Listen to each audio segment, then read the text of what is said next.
তো সকালে উঠেই আমি দেখতে পাচ্ছি কত সুন্দর ফুলগুলো, মানে ফুলগুলো কত সুন্দর বলতে গাছে যে হয়েছে কত সুন্দর লাগছে আর কি। গাছ ভর্তি ফুলগুলা, এইটুকু একটা গাছে তো এত মানে এত ভর্তি করে ফুল ফুটেছে, তার জন্য কত সুন্দর লাগছে। আর আমার ছেলে আমি করে উঠে দেখছি, তো খুবই ভালো লাগছিলো, তার জন্য একটু ভিডিও করে নিলাম। তো যাই হোক, আজকের ব্লগটা এখান থেকে স্টার্ট করছি। তো সবাই কেমন আছো? তো hello friends, welcome back to my channel. তোমরা সবাই কেমন আছো? আশা করছি সবাই ভালো আছো। তো ভালো থেকো, সুস্থ থেকো। আর আমিও খুব ভালো আছি। আর এইখানে যে ফুল গাছটা দেখতে পাচ্ছ, এই ফুল গাছটা তো আমার ননদ লাগিয়েছিল, তো ছোট ননদ।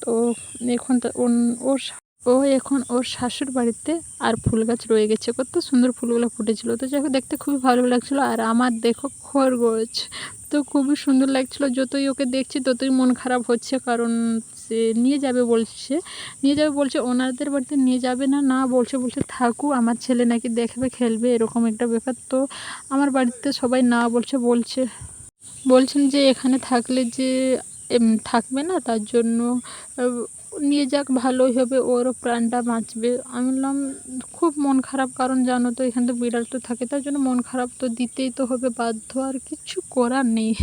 তো আমি যতটুকু মানে চেষ্টা করছি রাখার, তো রাখবো। তো আমি বললে ওনারা রাখবেন, কিন্তু আমাকে একটু বেশি দেখতে হবে, কারণ আর আমি কি কোথাও যাব না বলো, না চান করতে যাব না, না কোথাও একটা যাব না, না কি বলো তো, যেখানে তো হোক তো যেতেই তো হবে, এটা ওটা কাজ থাকে। আমি হয়তো কিছু একটা কাজ করব, সবসময় কি ওকে কি পাহারা দিয়ে বসে থাকবো বলো? তার জন্য ও চলে যাক, ভালো হবে, ওর প্রাণটা হলে বাঁচবে, তার জন্য আমি ছেড়ে দিচ্ছি ওকে।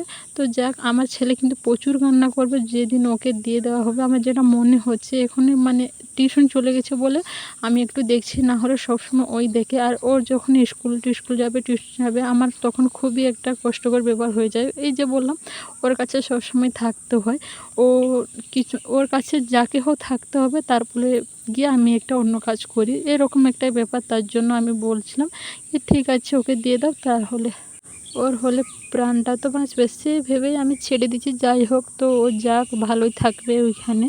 তো কিন্তু আমার ছেলে প্রচুর কান্না করবে, আমি এটা আগে থেকে বলে দিয়েছি ঘরে, মানে বাড়ির লোককে। তো বাড়ির লোক বলে না, কান্না করলে তো 1-2 দিন কান্না করবে, তাহলে তারপরে সব ঠিক হয়ে যাবে। আমি বললাম ঠিক আছে, তোমরা যেটা ভালো মনে করো সেটা বলো, আর কি বোঝো, যেটা ভালো সেটা করো আর কি, এরকম আমি বললাম। তারপরে দেখো, আমার বোর বাজারে গিয়েছিলো, তো মাটন নিয়ে এসছে।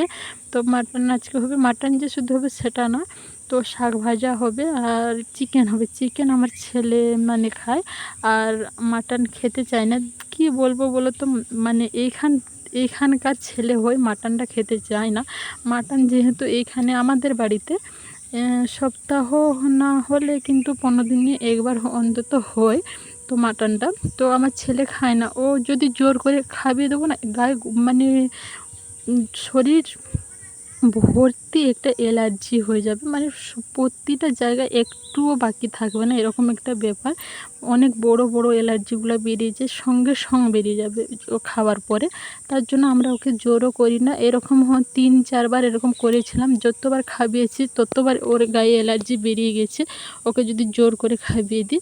আর একটা বমি বমি ভাব থাকে ওর মধ্যে, তার জন্য আমরা ওকে জোর করি না, ও যেটা খেতে চাক তাহলেই ভালো।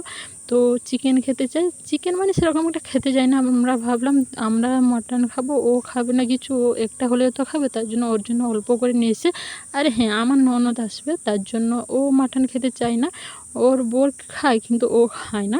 তো তার জন্য ওর জন্য, তো ও পিসি আর পুত্রের জন্য নিয়ে এসছি, মানে আমার বোন নিয়ে এসছে। তো চিকেন আর মাটন, তো চিকেনটা ওরা খাবে। তারপর সমস্ত কাজ শেষ করে, খাওয়া দাওয়া শেষ করে, বাসন টাসন মেজে আমি বিকেলে বেরিয়ে পড়েছি কুলের সন্ধানে। তো কুলের সন্ধানে বলতে আমাদের বাইরে, মানে বাইরে বলতে বাড়িতে, তো বাইরে সেদিকটা বাইরে বলবো কি না কি বুঝতে পারছি না, সেখানেও একটা বাড়ি আছে। তো সে বাইরে কুল গাছ আছে, তো কুল খাওয়ার জন্য চলে গেছি আমরা সবাই। তো আমার ননদ, এই যে বললাম ননদ আসবে, তো চলে এসছে, দুপুরবেলা থেকে এসেছিলো। তো এসে তারপরে ও ভাত টাত খেয়ে একটু ঘুমিয়েছিলাম সবাই, কাজটা শেষ করে। তারপরে এখন এসছি কুল খেতে, তো কুল পাড়তে হবে। তো এখন তো পড়ে আছে যেগুলো পাখি খাওয়াগুলো, তো পাড়তে হবে। তো পাড়তে এসে দেখি কিসে পারবো, তো দেখো এই যে বাঁশটা, এটা কিন্তু হচ্ছে না বাঁশটায়। তার জন্য সে অনেক ছোট হয়ে যাচ্ছে, আর গাছটা অনেক বড়, তার জন্য ওর নাগালে পাচ্ছে না, অনেক ছোট হয়ে যাচ্ছে। তো আমার বর একটা ঢিল মেরেছিল, তার জন্য অনেকগুলোই কুল পড়েছে, আর তার জন্য সেগুলো খুঁজে খুঁজে আমরা খাচ্ছি আর কি। এবছরে প্রথম এটাই কুল খাওয়া হচ্ছে। অনেক দিন হয়ে গেছে পেকেছে, কিন্তু আমাদের খাওয়া হয়নি। পাকা হ্যাঁ অনেক দিন থেকে হয়েছে, সবাই খাচ্ছে, আমাদের বাড়ির গাছ সবাই কুড়ি কুড়ি খাচ্ছে, কিন্তু আমাদের খাওয়া হয়নি। আমরা দিক দিয়ে এতটা ভালো আসি না, তার জন্য খাওয়াও হয় না। যে যায় সে খায় আর কি, এরকম ব্যাপারটা। তো কুল তো সবসময় পড়তেই থাকে, কাঁচগুলো। আর একটা যে গাছ সেরকম না, 3-4টা গাছ আছে এই বাড়িতে, তো বাইরে। তার জন্য আমাদের এরকম একটা ব্যাপার আর কি। তো যেখানে যাব সবাই মিলে আর কি, তো সবাই মিলে চলে এসেছি খরগোশকে, সবাই মিলে গিয়ে তারপরে এসলাম। তারপরে এসেই তারপরে সন্ধ্যা হয়ে গেছে, সন্ধ্যা দিয়ে এখন বসে পড়েছি রাত্রে খাবার বানানোর জন্য। রাত্রে বলতে আমার ছেলে খাবে রাত্রে খাবার। তো আমার ছেলে সেরকম রাত্রেবেলা না কিছু চায় না, যদি একটু ম্যাগি কি চাউমিন বানিয়ে দাও ওটাই হলে খাবে, রাত্রে কিছু একটা খেতে চায় না। তার জন্য ওর জন্য একটু ম্যাগি বানিয়ে দিচ্ছি, তারপরে আমাদের জন্য রুটি আর তরকারি বানাবো। আর এদিকে আমার বর উনুনটা লাগিয়ে দিয়েছে।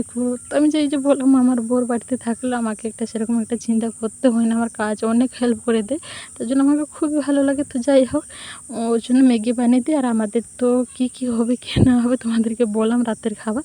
তো চলো আজকের ভিডিওটা এই পর্যন্ত। আর আমার এতক্ষণ বকর শোনার জন্য অসংখ্য ধন্যবাদ। সবাই ভালো থেকো, সুস্থ থাকো। কাল একটা নতুন ব্লগে দেখা হবে। আর হ্যাঁ, যে আমার ভিডিওতে প্রথম এসে দেখছো, তো প্লিজ চ্যানেলটাকে সাবস্ক্রাইব করে নিও। তো পাশে থেকো, আমিও তোমার পাশে থাকবো, কথা দিচ্ছি।